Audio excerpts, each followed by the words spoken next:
উপলক্ষে রোডম্যাপ জানতে চাইলে উপদেষ্টাদের অস্বস্তি হয়, বললেন তারেক রহমান। তথ্য ভিডিওচিত্রে পারভিন আক্তার। বিএনপির ভারপ্রাপ্ত চেয়ারম্যান তারেক রহমান দ্রুতময় সময়ে নির্বাচন আয়োজন এবং সংস্কারের পরিপূর্ণ বাস্তবায়নের জন্য অন্তর্বর্তী সরকারের প্রতি আহ্বান জানিয়েছেন।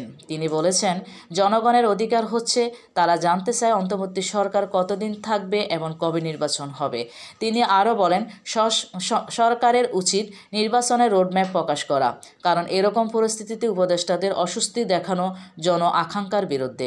রোববার 15 ডিসেম্বর রমনা ইঞ্জিনিয়ার্স ইনস্টিটিউশন মিলনায়তনে মহান বিজয় দিবস উপলক্ষে বাংলাদেশ জাতীয়তাবাদী দল বিএনপি আয়োজিত আলোচনা সভায় ভার্চুয়ালি বক্তব্য দিয়ে তিনি এসব কথা বলেন।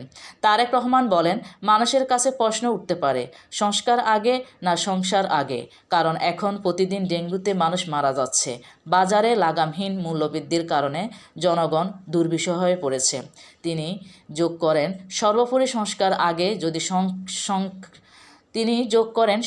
সংস্কার আগে যদি সংসারের সমস্যা না সমাধান করা হয় তবে তা জনগণের জন্য কষ্টকর হয়ে উঠবে।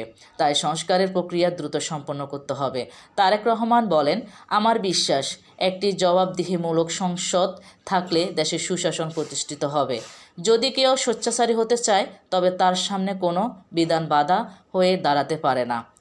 এটি দেশের জনগণের আকাঙ্ক্ষার বিপরীত। এমন পরিস্থিতি দেশের জন্য বড় চিন্তার বিষয়। জনগণকে নির্বাচনমুখী করার জন্য সরকারের উচিত দ্রুত নির্বাচনের রোডম্যাপ ঘোষণা করা। বিএনপির ভারপ্রাপ্ত চেয়ারম্যান নেতাকর্মীদের উদ্দেশ্যে বলেন, আপনারা মনে করুন সরকার নিজেদের সফল দেখতে চায় না।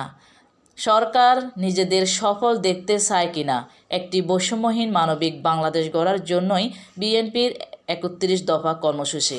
আমাদের কাজ জনগণের কল্যাণে, জনগণের জন্য। তিনি দলের নেতাকর্মীদের প্রতি আহ্বান জানিয়ে বলেন, নির্বাচনী যাত্রায় জনগণই আমাদের বিশ্বস্ত সঙ্গী। তাই আমাদের জনগণের পাশে থাকতে হবে, তাদের সঙ্গে সম্পর্ক গড়ে তুলতে হবে। এ সময় তিনি আরও বলেন, বিএনপির 31 দফা কর্মসূচি হলো এক সঠিক দিশা, যা দেশের সকল বৈষম্য দূর করার চেষ্টা করবে। আমাদের কাজ মানুষের জীবনে উন্নয়ন আনা এবং একটি গণতান্ত্রিক ব্যবস্থা প্রতিষ্ঠা করা। তারেক রহমান শেষ দিকে বলেন, সরকারের উচিত জনগণের কল্যাণে কাজ করা, শুধু নিজেদের আত্মপ্রশংসা না করে জনগণের সমস্যার প্রতি আন্তরিক দৃষ্টি দেওয়া এবং তাদের কষ্ট লাঘব করা। আমরা আশা করি সরকার দ্রুততম সময়ে নির্বাচন আয়োজন করবে এবং নির্বাচনের রোডম্যাপ জনগণের সামনে তুলে ধরবে।